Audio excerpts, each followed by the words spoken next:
ඉතින් ඔන්න මම ඔයාලට අදත් පොඩි පාඩමක් කියලා දෙන්න හිතුවා. මේ චූටි පාඩම ඇතුලෙන් ඔයාලට ලොකු දෙයක් ගන්න පුළුවන්. මෙන්න මෙහෙම හිතන්නකෝ. කවුරු හරි කෙනෙක් ඔයාලට උදව් කරනවා. ගොඩාක් උදව් කරනවා. පොඩි කාලේ ඉඳලා කන්න බොන්න ගෙනල්ලා දෙනවා. ඊට පස්සේ ඉගෙන ගන්න උදව් කරනවා. ඔයාලා වෙනුවෙන් වියදම් කරනවා.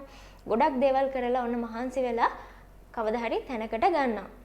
ඉතින් එහෙම ගත්තට පස්සේ ඔයාලට කාලයක් ඇද්දි ඔන්න ඔයා සල්ලි හම්බ කරලා එයාලට වඩා ඔන්න ලොකු ගාණක් හම්බ කරලා වාහන අරගෙන පොඩ්ඩක් තැනකට එනකොට අර මිනිස්සයාව ටිකක් අමතක වෙලා ඔන්න එයා ගැන කියන අපෝ මෙයා නම් තාම මෙහෙමයි මෙයා මෙහෙම වුණාට මේ මීට වඩා දෙයක් යාට කරගන්න තිබ්බ අපරාධේ ඔහොම කියලා ඔය එක එක දේවල් කියලා ඒ මිනිස්සයාගේ හිත රිද්දනවනම් ඔයාලට උදව් කරපු කෙනාව ඔයාලා පහතට දාලා කතා කරන්න එපා කියන එක කියන්න මම ඔයාලට ලස්සන ඉංග්‍රීසි සෙන්ටෙන්ස් එකක් කියලා දෙන්න.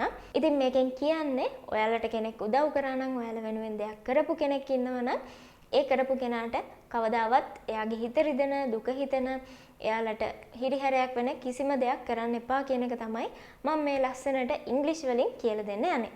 Don't bite the hand that feeds you. Don't bite the hand that feeds you.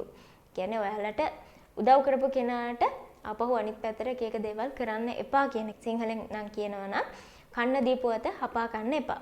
ඔහොම අපි කියන්නේත් ඔන්න ඔය වගේම දෙයක් වෙනකොට තමයි ඔය තේරුමම තමයි ඒකෙත් තියෙන්නේ. කියන්නේ උදව් කරපු කෙනාට අපහු හානියක් කරන්න එපා කියන එක තමයි සරලවම මේකේ තේරුම.